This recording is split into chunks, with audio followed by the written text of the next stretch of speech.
Muito boa tarde, que bom ter a sua audiência aqui no programa Consulta ao Doutor, que começa agora pela RIT TV. Já lhe convidando a participar com a gente. Nós hoje vamos falar sobre as nossas emoções e de que maneira manter a saúde mental, enfrentar problemas como o transtorno do pânico e ter também saúde da pele. Quem está com a gente nessa tarde tão bonita, a gente cumprimenta primeiramente a doutora Patrícia Cirilo, psiquiatra, bem-vinda ao Consulta ao Doutor. Obrigada. Ao lado da doutora Patrícia, Paula Cian, dermatologista. Seja bem-vinda, doutora. Obrigada pelo convite. Nós que agradecemos e você, na audiência, já participa com a sua pergunta. O WhatsApp do programa Código de Área 11 3337 5886. Estamos aguardando a sua manifestação. Conta também de onde você está nos acompanhando. Seja muito bem-vinda, muito bem-vindo para participar e acompanhar o programa Consulta ao Doutor e toda a nossa programação de muitas maneiras. Por exemplo, Instagram, @RITTV. Facebook, RIT TV Oficial. Também pelo YouTube, RIT TV ao vivo. E a programação também ao vivo pelo site rittv.com.br. A gente começa perguntando para a doutora Patrícia essa relação da nossa saúde, e a gente vai falar também da saúde da pele, com as nossas emoções. O nosso corpo ele é todo conectado. Sim. Então, a gente tem esse hábito, né, uma forma de estudar, onde a gente fala que é como se a gente estivesse cortando em pedaços o corpo, mas as coisas interagem. Então, as emoções, elas, na verdade, elas vêm de um funcionamento do cérebro, que é o motor que guia todo o corpo. Então, quando tem emoções alteradas, substâncias que circulam no corpo também estão alteradas, altera todo o funcionamento, inclusive questões dermatológicas. O que em geral acontece com a nossa pele quando as emoções estão descontroladas, a gente pode dizer assim? Ou que tipo de emoção interfere na saúde da pele, doutora? Eu acho que a questão é pensar, como ela falou, da questão do corpo ser um só. Quando você tem as emoções descontroladas, não é um descontrole pontual, né? Então é uma coisa prolongada há mais tempo. Então, quando você tem os hormônios do estresse, a adrenalina circulando há mais tempo, que sinais o corpo te dá para você realmente começar a perceber as emoções e procurar um médico psiquiatra, por exemplo? Queda de cabelo, acne, começar a suar além da conta, mas você, mesmo não estando num esforço físico, você está suando muito. Você pode ter queda de pelos do corpo, pelos do braço, pelos da perna, pelos pubianos. Você pode ter boca machucada, ter muita afta. Então, são várias as lesões que podem acontecer e o corpo está falando assim, pelo amor de Deus, olha para as emoções. A gente, então, dá essa oportunidade para você hoje de ter respondida a sua dúvida, a sua questão em relação às manifestações da emoção descontrolada na pele, com diversas ocorrências. Vamos falar sobre queda de cabelo, dermatites, acne também, psoríase, vitiligo, caspa. Então, a gente chega na dermatologista para tratar e precisa, mas depois vai perceber que tem que ampliar esse tratamento e chegar muitas vezes sem nenhum problema, sem nenhum tabu, sem se sentir culpada no médico psiquiatra. Doutora, em relação às emoções, hoje a gente também propõe, porque é um tema que a nossa audiência traz e o diagnóstico tem sido feito e não é fácil, né, tratar e encarar esse diagnóstico, que é o transtorno ou síndrome do pânico. O que é melhor denominar, doutora? O nome oficial é transtorno do pânico. Transtorno do pânico. Isso. E é uma série de sinais fisiológicos causados por emoção, é isso? Então, a gente chama de sintomas. E, sim, tem um conjunto de sintomas para você fechar o diagnóstico. E aí também tem uma diferença entre o que é o ataque do pânico, que é a crise em si, e o transtorno, que é algo mais amplo, porque vai acometer a vida da pessoa também nos momentos que ela não está tendo as crises. Sim. O ataque de pânico, ele é uma crise de ansiedade com características muito específicas. E ele é muito intenso e é muito assustador. é tão assustador que o paciente, a pessoa acha que ela pode estar morrendo ou que ela vai enlouquecer. Os sintomas, eles chegam no pico em poucos minutos.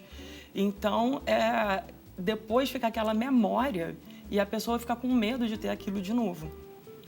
E aí ela começa a evitar lugares, evitar situações, fica com medo de ter aquela crise novamente e começa a limitar a vida dela em todos os campos. Não quer sair de casa, não faz atividade física e a ansiedade, de uma forma crônica, ela pode acabar virando depressão. Sim. E um ataque de pânico significa que a pessoa está mais propícia a repetir esse episódio, né, do qual ela vai, inclusive, ter um medo terrível e desenvolver até um tipo de fobia, é isso, doutora? O ataque de pânico, ele pode ser pontual. Não necessariamente, se você teve um ataque, vai vir a ser diagnosticado com um transtorno. Mas, uma pessoa com depressão, ela pode, esporadicamente, ter um ataque de pânico. Alguém que não chegue a ter um diagnóstico psiquiátrico pode ter. Mas, sem dúvida, isso mostra que já tem uma predisposição. E a gente está vivendo num mundo com muito estresse e muita ansiedade. Pela Organização Mundial de Saúde, o Brasil é considerado o país mais ansioso do mundo. E o corpo humano não é feito para viver com ansiedade de uma forma constante. Era para ter ansiedade e o estresse só num momento pontual e depois aquilo passar. Com a nossa vida de hoje em dia, isso não acontece.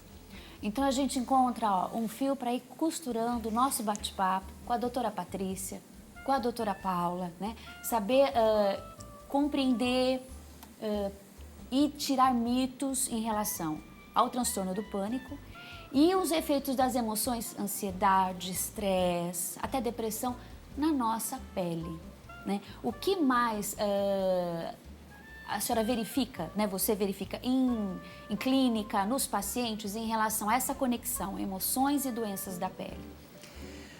Depende da idade, depende do gênero, né, do sexo e das condições de vida dessa pessoa. Então, por exemplo, um caso que eu estava conversando com a doutora Patrícia lá nos bastidores. Um menino de 13 anos que chegou para mim com uma falha no cabelo, que chama alopecia areata.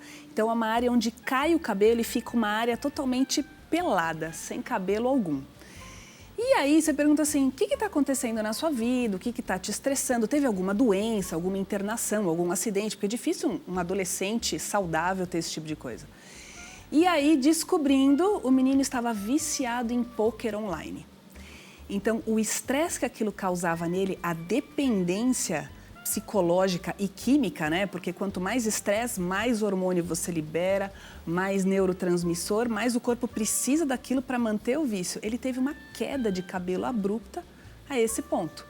Homens adultos, muita caspa, psoríase. Eu tive paciente que perdeu o pai, questão de luto, falecimento, uma psoríase que foi do pescoço até o pé, todo pintado de lesão.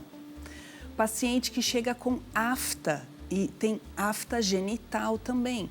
Paciente que eu brincava com ela que ela tinha alergia à sogra. Toda vez que ela ia visitar a sogra no Rio, ela voltava com urticária. Então, são várias as manifestações. E aí é que eu acho a importância do médico olhar para o paciente como um todo e falar assim, o que está acontecendo na tua vida? E entender que esse estresse eu não vou conseguir cuidar, que eu preciso encaminhar para alguém que esteja capacitado.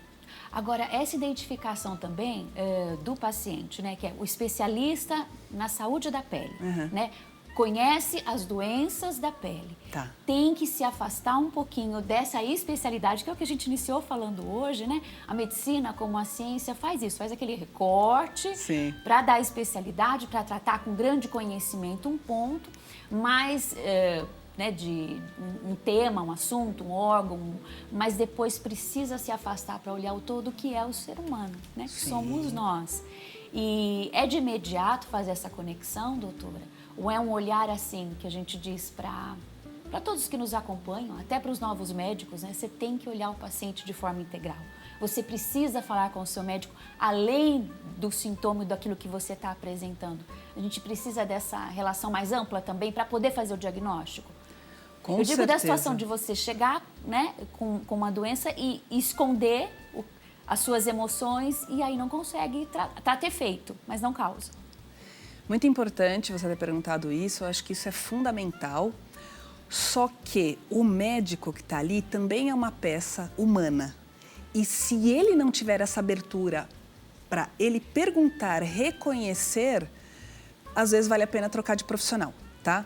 Eu precisei passar por situações na vida para eu criar uma empatia diferente e começar a ver o paciente de uma outra forma também.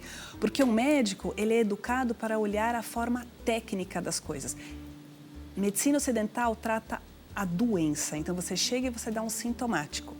Então você precisa ter uma modificação interna no médico, eu acho que para olhar o paciente de uma outra forma também.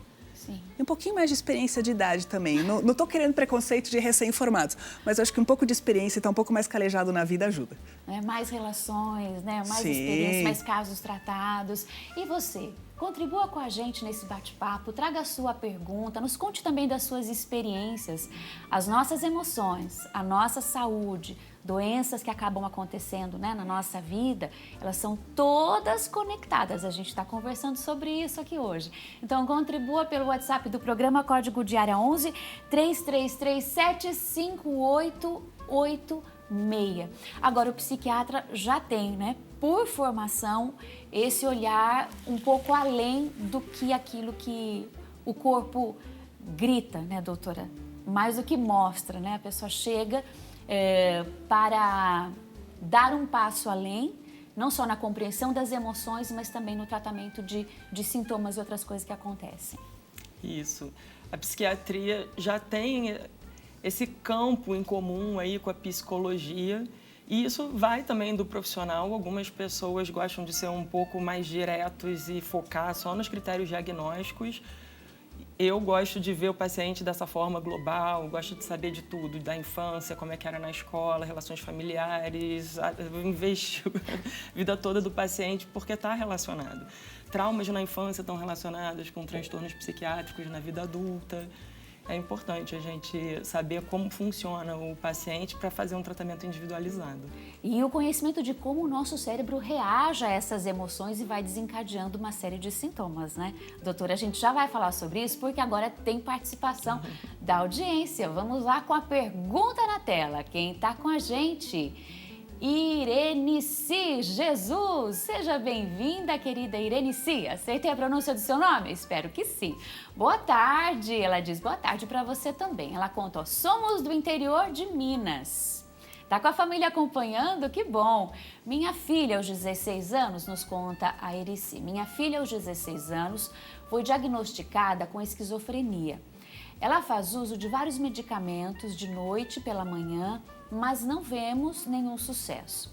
Agora a pele dela está manchando muito. O que faz? Vamos começar com a doutora Patrícia. São várias etapas. A gente na psiquiatria não tem exame para diagnóstico. Então o que a gente faz é fazer exame para excluir que não tenham outras causas. Toda vez que a gente tem um paciente que não está tendo melhora com o tratamento, a gente tem que investigar se não tem outras questões clínicas envolvidas, tem que rever aquele diagnóstico e o que ela está falando em relação à pele aí talvez possa até estar relacionado com o efeito colateral de medicação que ela está em uso. Sim. Doutora Paula.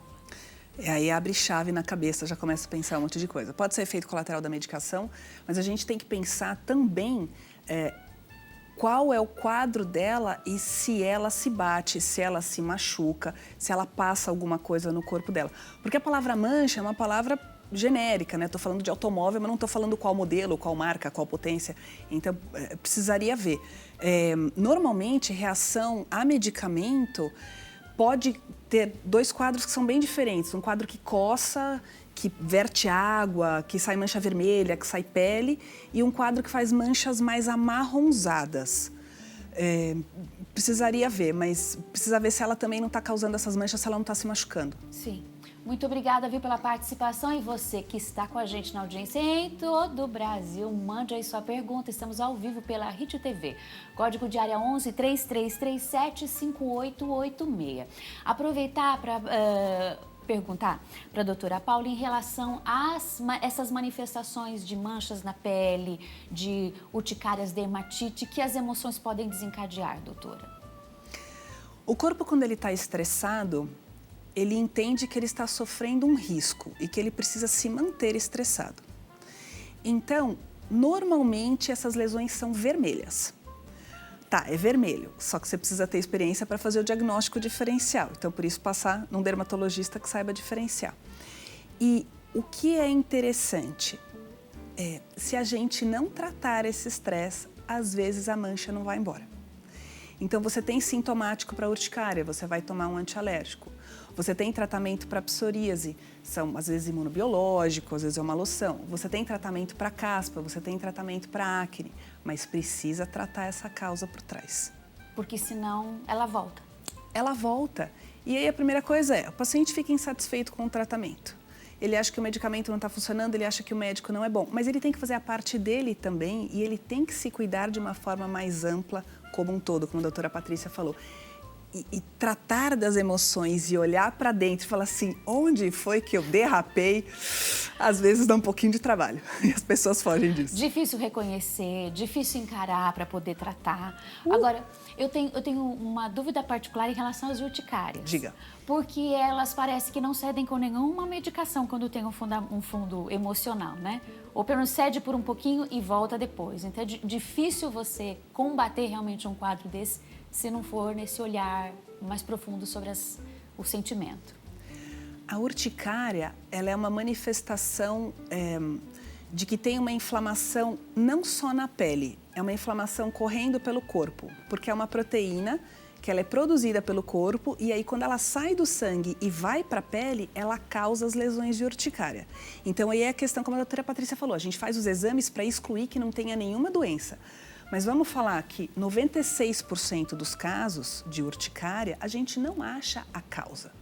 Então, ela aparece do nada, ela pode persistir por anos, como ela pode durar 6 semanas, 1 semana, 2 semanas e sumir. Essa paciente que eu brinquei que ela tinha alergia à sogra, ela separou, ela nunca mais teve urticária. Tá aí, né? Em relação ao funcionamento do cérebro nesses processos, doutora, como ele opera para poder fazer essa manifestação de sintomas tão veementes, né, que difícil de cessar com medicação, tem que às vezes fazer interrupções mesmo na vida, fechar ciclos ou um grande caminho de autoconhecimento e cura, né, de si mesmo sem culpa. O cérebro funciona como um circuito elétrico. E a psiquiatria, ela não é matemática, igual, por exemplo, a neurologia, que se você lesou uma área, você sabe exatamente aonde vai ser a consequência no corpo. A gente não tem uma área que é especializada no humor, uma área especializada na cognição. A gente tem um conjunto, a gente chama isso de rede neural. Então, essas redes, as regiões cerebrais que fazem parte delas, elas podem estar funcionando acima ou abaixo de um padrão normal. Uhum. No caso da ansiedade, tem regiões importantes que elas estão hiperfuncionantes e hipersensíveis. Então, elas enxergam coisas que não são ameaças como ameaça, ou algo que seria uma ameaça mais leve com uma intensidade muito maior. E isso pode estar relacionado, por exemplo, dentro do cérebro a gente tem uma coisa chamada circuito do medo. Sim. Porque a ansiedade ela tem meio que 3 subtipos de ansiedade. Tem essa física, que pode ser o coração acelerando, o suor. Tem a mental, que é da preocupação. E tem essa do medo, que é a fobia que você falou. Uhum. Qualquer tipo de ansiedade, o cérebro exagerado, ele vai, por exemplo, liberar a cascata do estresse, liberar cortisol no corpo.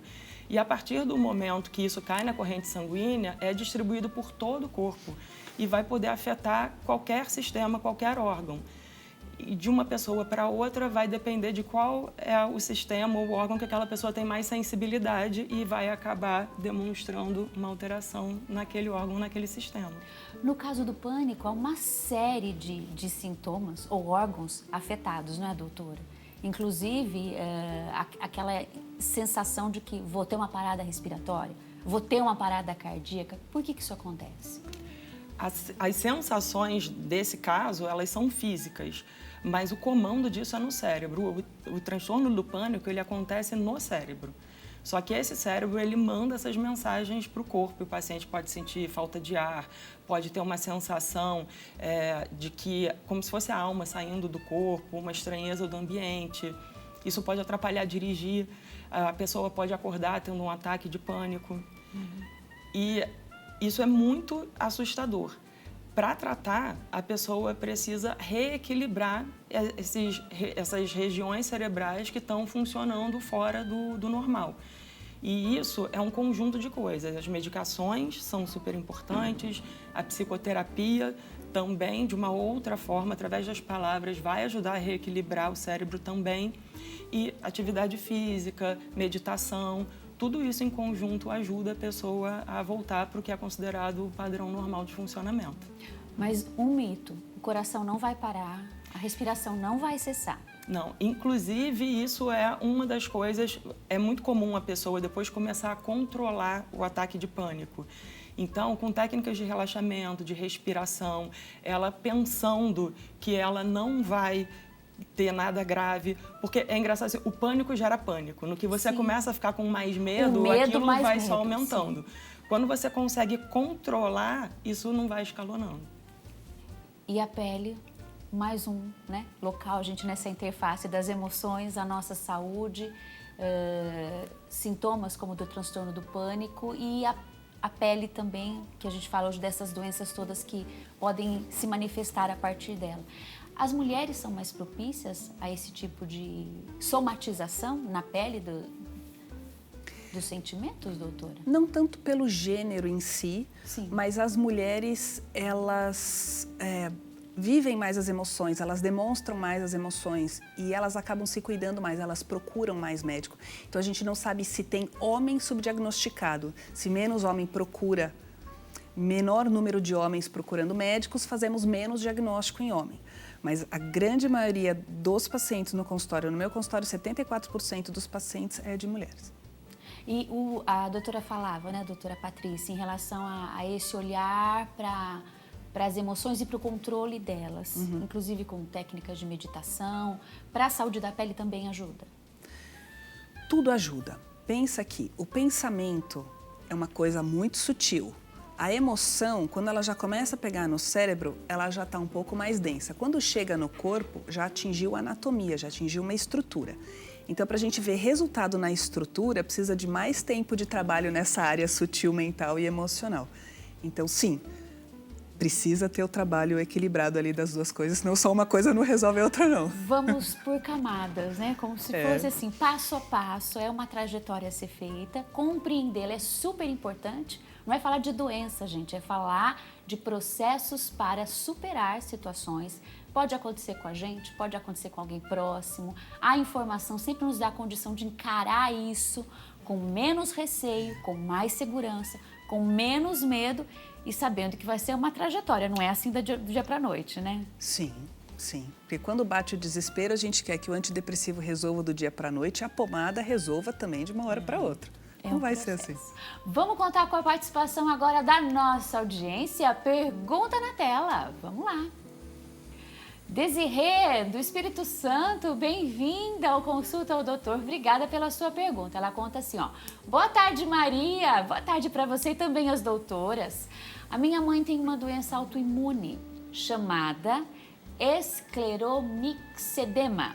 Acertei, doutora Paula. A pele fica toda vermelha e enrijecida. Tem a ver com emocional? Dentro da dermatologia, a gente faz diagnóstico de muita coisa. A gente dá nome para quase tudo, mas não é para tudo que a gente sabe a causa. Quando a gente não tem uma causa específica, sim, pode estar relacionado ao emocional. Por quê? O escleromixedema, ela é uma doença que a gente chama de autoimune. Então, é o corpo lutando contra o próprio corpo. E a gente não sabe o que faz despertar essa luta interna.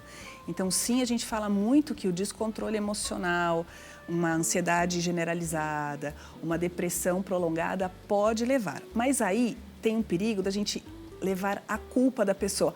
Ai, como eu sou problemática, ai, eu não faço nada certo, ai, o que eu estou fazendo errado? Então, a gente não pode se chicotear e tem que entender o porquê que a gente está vivendo essas coisas. Então, quando faz o diagnóstico com um dermatologista, eu gosto de encaminhar para o especialista da saúde mental exatamente para tentar entender onde é que desandou ali para bater nessa emoção de forma tão ferrenha. Sim, e olhar de forma mais gentil, então, para si e para o que está acontecendo. Sim. Aproveitar para contar um pouquinho e a gente saber o que é essa patologia que a nossa telespectadora trouxe. Eu já nem consigo repetir o nome, doutora. Escleromixedema. Escleromixedema. É uma combinação de esclerodermia com mixedema. Ou seja, é uma doença autoimune em que o corpo atua contra o corpo. Sim. E aí, o que ele faz? Ele faz com que a pele cicatrize, que é a parte de esclerose.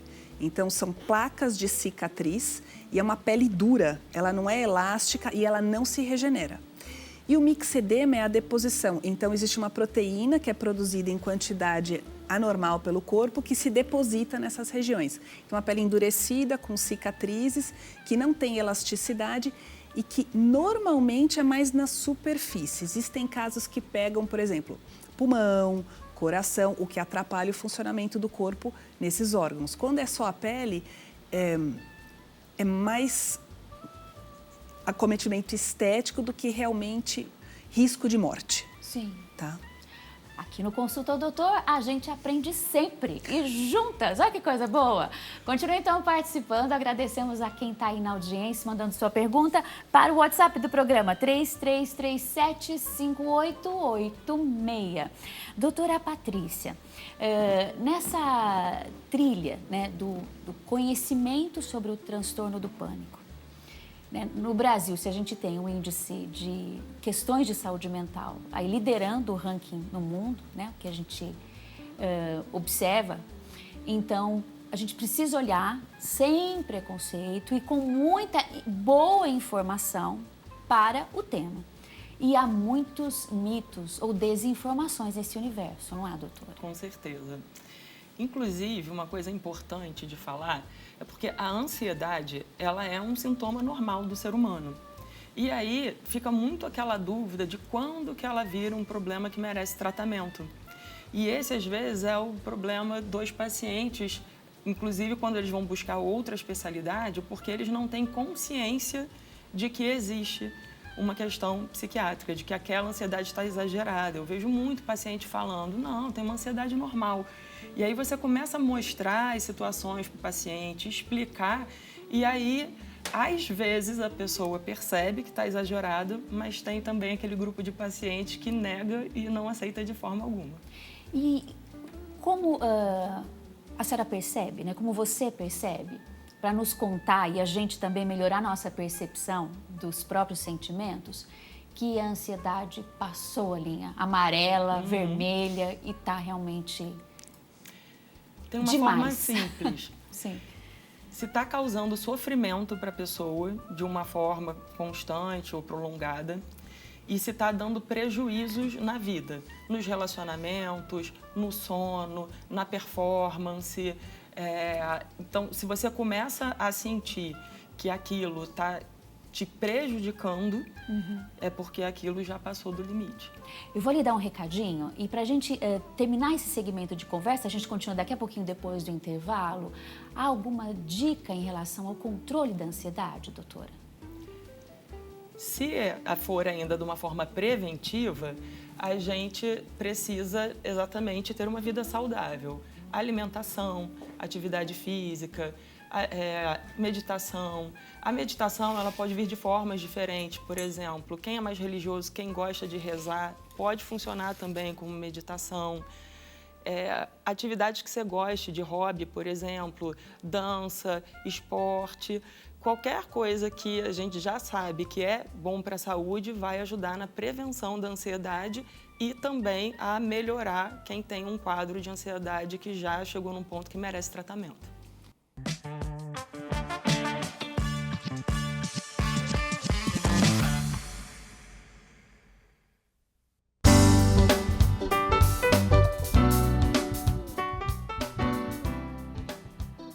Voltamos com Consulta ao Doutor, agradecendo sempre você estar com a gente aqui nessa programação e participando.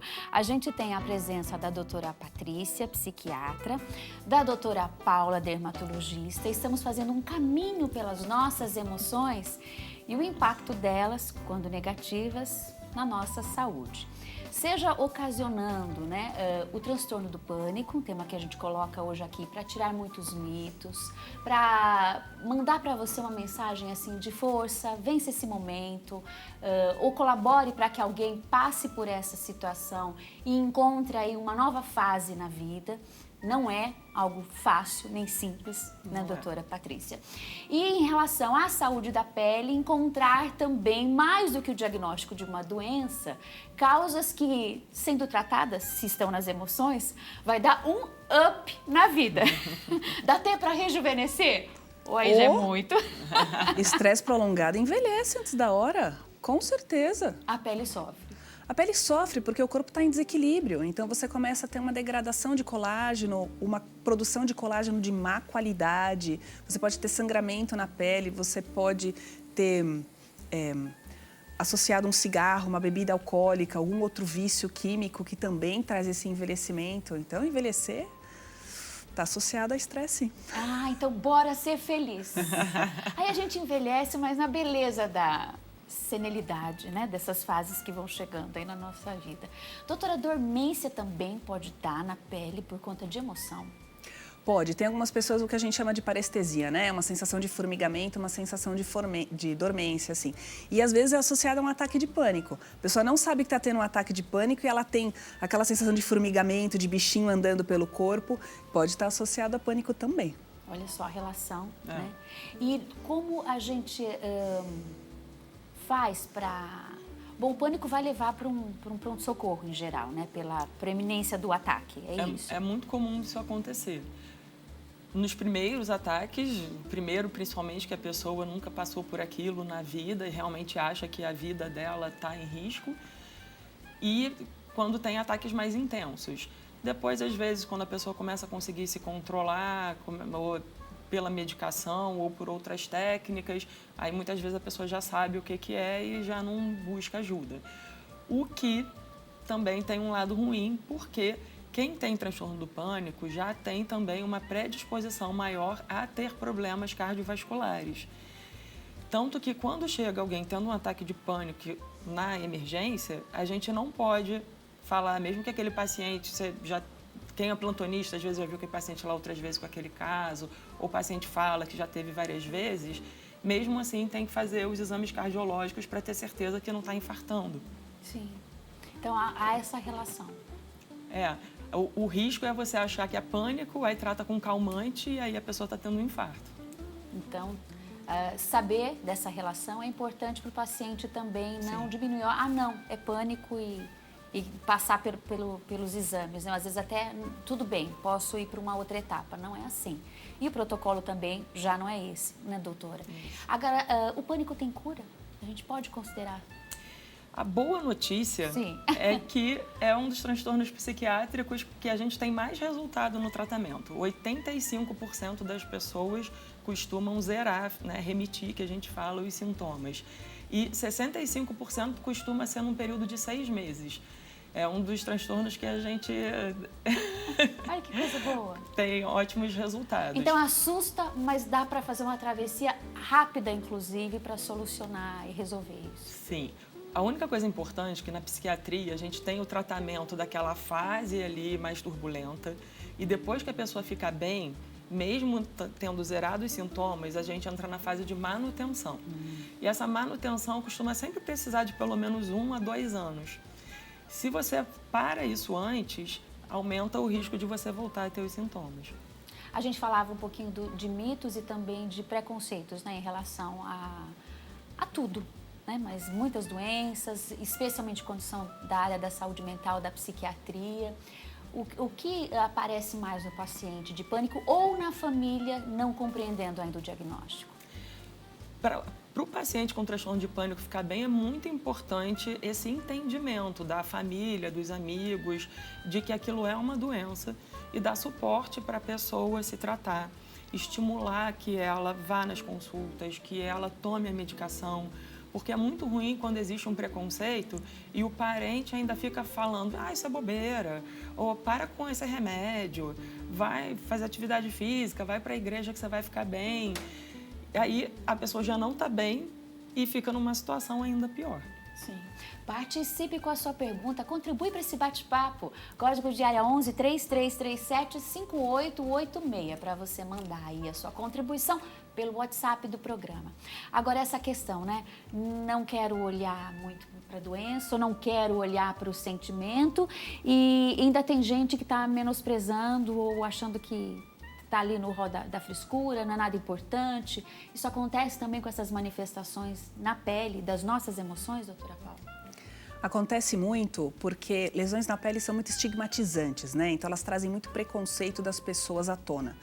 Credo, que sujeira, credo, você não se lava direito, credo, você não se cuida direito, você é porca. Já cheguei a ter paciente chorando na minha frente por causa de psoríase. Então ela tinha só nos cotovelos e nos joelhos, então calorzão, ela só andava de calça e blusa de manga comprida porque ela sofria muito bullying da família. Não era nem dos amigos, era da família que falava que ela não esfregava direito aquilo. E aí aumenta mais as condições que agravam a doença. É triste de ver isso, né? Porque o emocional fica mais desequilibrado ainda. O emocional fica mais desequilibrado, a pessoa esfrega, ela só machuca mais uma pele que já não cicatriza bem, que já está num processo de metabolismo acelerado. Então, não consegue ficar o tempo suficiente com a pomada, com os cremes para ter um efeito. É triste, a pessoa só sofre mais, com certeza. A psoríase tem que causas, doutora? Ah! É outra coisa que a gente dá o nome, mas a gente não sabe apontar direitinho onde é a causa. Além das emoções, né? Então, mas não é comprovado. As Sim. pessoas não conseguem falar assim, pode estar relacionado às emoções. Você fala, é relacionado à emoção. Existe uma questão familiar, né? Existe uma predisposição genética, mas não necessariamente. Tem muita gente que tem sem ter nenhum outro caso na família. Um outro caso que eu vou contar. Paciente, essa é a parte boa de já estar com mais de 45 anos. Essa tem bastante história para contar. Paciente que não falava não para a família. Então, ela era motorista de todo mundo, do marido e das 2 filhas. Ela trabalhava fora, cuidava da casa sozinha, porque o marido era exigente. Ai, ninguém faz como você, ninguém cozinha como você, ninguém limpa como você. Ela estava sobrecarregada. E ela já estava com uma psoríase que pegava couro cabeludo, só não pegava rosto e corpo todo. E aí tem os tratamentos que são imunobiológicos, que são tratamentos super indicados, só que eles podem reduzir a imunidade da pessoa. E aí eu virei para ela e falei assim, antes de te encaminhar para alguém que vai fazer o injetável em você, você não quer ir para terapia? Ela começou a falar não. Então, compraram um outro carro, o marido dividia as responsabilidades com ela, e ela falou assim, ai, doutora, tá tão bom, falei não, fiquei egoísta. E não é egoísta, ela tá só se cuidando. Sim. Olha que coisa boa. Sabia que no YouTube você tem um programa Consulta ao Doutor que fala sobre como dizer não? Deixo a dica aqui, viu? Eu vou aproveitar para conferir a pergunta da nossa audiência. Obrigada pela sua contribuição. Bora lá, quem está com a gente? Aldete, de São Paulo, capital. Seja bem-vinda, viu? Obrigada pela audiência. Ela diz assim, boa tarde, doutoras. Vou colocar um S aí, viu, Aldete? Há mais de 15 anos, ela nos conta, eu tenho dermatite de contato para a doutora Paula, nos dedos polegar, indicador e médio da mão esquerda. Já fui em vários dermatologistas e queria saber se tem alguma relação com a depressão e a minha ansiedade. Pode ser a causa? Bom, aí me colocou numa saia justa, né? Vamos às orientações. Assim, poder pode.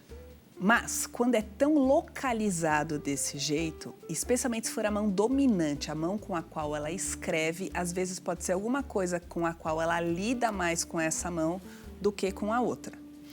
Estresse, como ele libera o hormônio do estresse, libera outras substâncias que circulam no sangue, normalmente são lesões mais generalizadas. Pode estar relacionado? Pode, mas ela tem que começar a observar, talvez, o que ela mexe com a mão esquerda e fazer algum teste alérgico, para ver se tem alguma substância do dia a dia que é tão corriqueira que ela não percebe o que esteja causando isso. Então, iniciar com uma nova consulta ao médico e pedir aí uma observação um teste de alergia. Seria esse? Como a doutora Patrícia falou, a gente tem que excluir outras doenças ou outros fatores de causa antes de falar assim, talvez seja só emoção mesmo. Sim. Agora a gente volta para a doutora Patrícia para falar um pouquinho em relação ao pânico, né? Que vai aí mediando o nosso tema das emoções. Outras situações que acontecem também muito relacionadas às emoções, que dão esses efeitos, né? Esses sinais e sintomas físicos, doutora. Fique à vontade para compartilhar com a gente e contar. Mas a ocorrência em jovens tem aumentado do transtorno do pânico? De forma geral, transtornos psiquiátricos estão relacionados com estresse. E como a gente está vivendo num mundo cada vez mais rápido, que exige agilidade, performance, tudo para ontem, os jovens e as crianças também estão muito acostumados agora com tudo muito rápido. Se eu colocar um jovem desse para assistir um filme de 1h30, 2 horas, vai ser cada vez mais difícil. Eles estão vendo shorts, né? Tudo segundos. E isso faz com que eles não desenvolvam habilidades. A habilidade de esperar, tanto que a gente está tendo a epidemia do tédio. Agora, as crianças e os adolescentes e adultos jovens, se eles ficam um pouquinho sem algum estímulo mental, eles acham que é um tédio. Não conseguem mais parar para comer durante a refeição e conversar, tem que estar estimulado. Uma coisa que eu acho engraçada, eu falo muito, até a gente vai se acostumando e não percebe. Aquele primeiro filme, Esqueceram de Mim, fez o maior sucesso. E quando foi o terceiro, que já tinha mudado o ator principal, não fez tanto sucesso naquelas gerações. Hoje em dia, se você for ver, o 3 ele é muito mais dinâmico. E quando a gente vai assistir o 1, a gente já começa a achar chato, porque nada acontece. Sim. Então, isso vai influenciando a gente e a gente nem percebe. Só que esse estresse contínuo, ele vai tendo consequências desastrosas. Porque o corpo humano, ele não foi feito para aguentar esse estresse de uma forma contínua. O estresse, ele é para sobrevivência. Seria para ali, de uma forma pontual, você se defender de alguma coisa que poderia ser um perigo. Sim. Quando a gente vive assim o tempo inteiro, em cidade grande, a gente vive com medo de assalto, o chefe pede para fazer uma reunião, você fica com medo de ser demitido, fica pensando nos boletos que tem para pagar. Todo esse estresse que vai sendo normalizado, ele vai se somando e vai tendo consequências negativas. E quando a gente pergunta em relação aos mais jovens, porque parece que nem aquela estrutura de maturidade emocional, de mais vivência, para conseguir, né, ter uma resiliência, isso ainda eles não conseguiram desenvolver. Exatamente. Antigamente, assim, você tem que ter os estímulos certos nas idades certas para desenvolver todas as habilidades que um ser humano precisa para formar a sua personalidade e também as conexões cerebrais. Porque o cérebro ele só termina a sua formação com 20 e poucos anos. Quando você começa, por exemplo, a ter esses estímulos muito rápidos, a gente tem um sistema no cérebro que é o da recompensa, que é aquela coisa, comi um chocolate, que delícia, quero comer de novo. Isso também funciona, é o que ela comentou mais cedo, das dependências não químicas. A gente, por exemplo, uma droga, você vai usar cocaína, aquilo dá uma sensação de bem-estar e você começa a querer usar de uma forma recorrente. O digital é a mesma forma de funcionamento. Você começa a querer ter aquele estímulo, aquilo dá prazer. Então, você deixa de desenvolver habilidades básicas do ser humano. A gente vai ter várias gerações que não só vão estar mais predispostas a esses comportamentos de dependência, de vício, como também vão estar menos resilientes, com algumas habilidades que não foram desenvolvidas na época que deveriam ter sido. Olha, estamos atentos a essa informação. O que a gente pode fazer como família? É a pergunta. Como sociedade, é a grande questão que se coloca para a nossa geração e para as próximas, né? Eu gostaria da gente voltar aí para a saúde da pele e pensar no jovem, porque acne também pode ser feito de emoção, doutora? A saia justa voltou. A saia justa voltou. Pode. Pode. Porque quando a gente... acontece? Então vamos pensar, o adolescente ele já produz mais hormônio sexual e especialmente a testosterona, que é um hormônio que age super intensamente na pele, aumentando a oleosidade e a inflamação. Mas quando você está estressado, quando você está com esse hiperestímulo, então, caso rápido, o paciente ontem me falando que a filha de 14 anos leva o celular para assistir série durante o banho. A menina não fica sem o celular. E aí ele instalou um aplicativo que ele consegue monitorar. Ela estava 4 horas por dia só no TikTok. Fora os outros aplicativos onde ela fica hiperestimulada o tempo todo. Então, o cérebro está estimulado, estressado o tempo todo. Cérebro estressado o tempo todo, ele estressa o corpo. quando a gente está estressado, a gente produz um hormônio que chama cortisol. Só que junto com ele é liberado adrenalina. Então ele mantém o estresse mental e esse hormônio cortisol piora a acne da pele. Então aquelas pessoas falam assim, eu percebo que quando eu estou estressado piora a acne. É batata. Aí junta isso na adolescência, que já tem também, né, pelo período fisiológico, esse aparecimento, chega o paciente feliz para a senhora.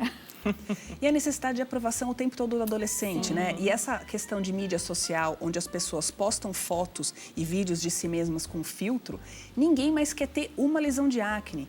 Então tem uma medicação que é a isotretinoína, que era usado pontualmente para algumas pessoas, porque tem danos hepáticos, você tem sobrecarga renal, tem uma série de questões no corpo, de efeitos colaterais, de cuidados que precisa ter.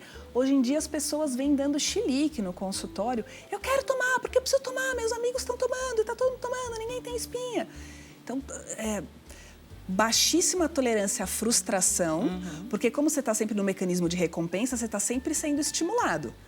E aí você não pode ter uma espinha, você não pode ter um defeito. Tem saída para uma situação como essa?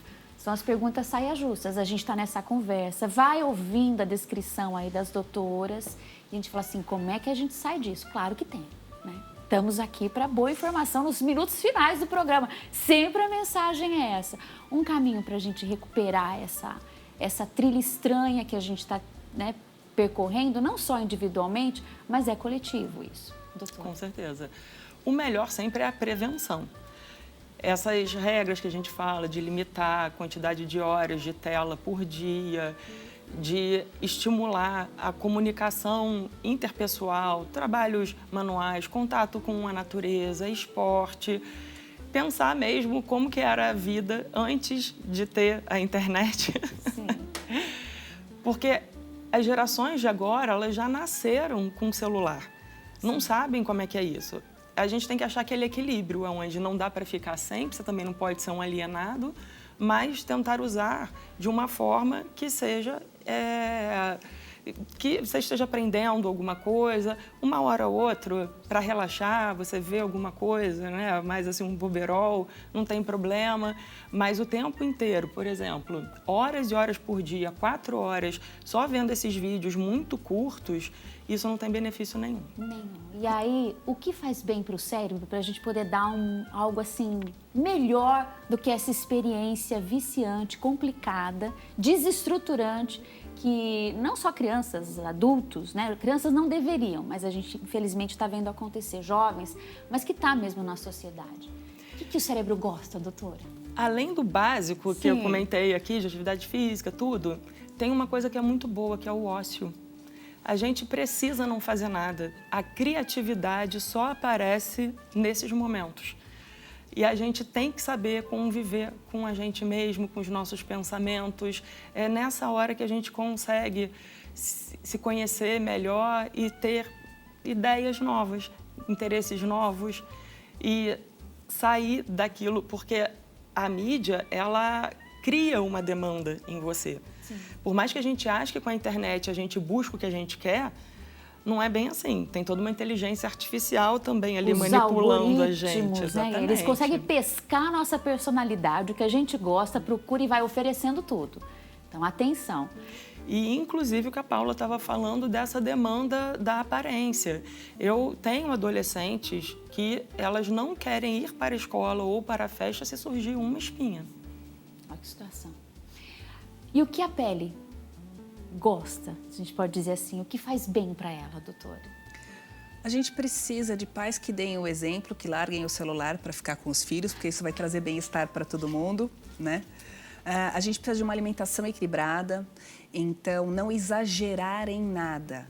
Açúcar refinado em exagero, laticínio em exagero, farinha refinada em exagero, isso pode piorar a acne, pode piorar a oleosidade. Então, 5 cores no prato, vamos comer vegetal, vamos comer legume, vamos comer proteína, vamos comer o carboidrato, mas tudo junto, né? Comer fora de tela, comer interagindo com outras pessoas, então você tem o prazer do que você está comendo, você está sentindo o que você está comendo, é uma forma de meditação também. E prevenção dentro da dermatologia, né?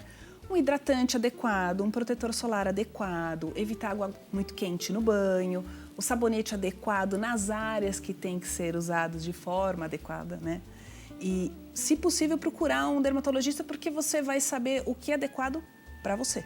Sim, porque tem a diferença de pele. E aí a gente se trata individualmente. E a doutora, bem antenada, já conecta com a nossa emoção e vai percebendo. Bom, a gente tem uns minutinhos ainda. Vamos já destacar as redes sociais para a nossa audiência continuar acompanhando o trabalho tão bonito dessas duas especialistas que tiveram aqui hoje. A gente destaca a doutora Paula Cian, dermatologista, conhece tudo de pele. Obrigada por ter compartilhado com a gente essa relação tão importante da emoção e da saúde da pele e a ocorrência de diversas doenças. E a doutora Paula, você pode continuar acompanhando o trabalho dela pelo Instagram, @pelecomalma. Exatamente. Sugestivo, doutora. Com certeza. A gente ainda fala um pouquinho antes de terminar aqui o Consulta ao Doutor de hoje.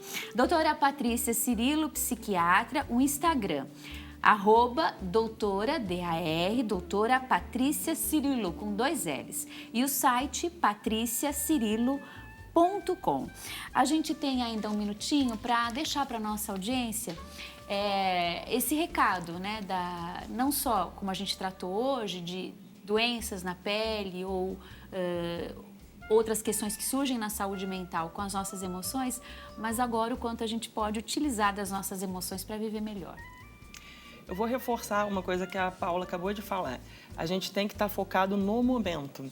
E existe até essa linha da meditação que está muito falada, que é o mindfulness.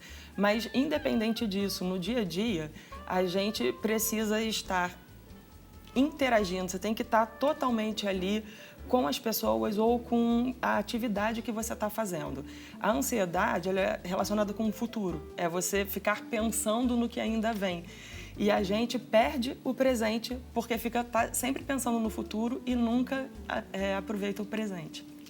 Doutora, a gente agradece então a participação de ambas. Fica aí o Pele com Alma para continuar seguindo o seu trabalho, também da doutora Patrícia Cirilo.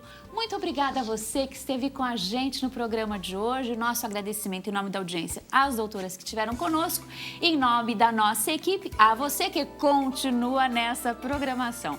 Um grande abraço, até um próximo encontro.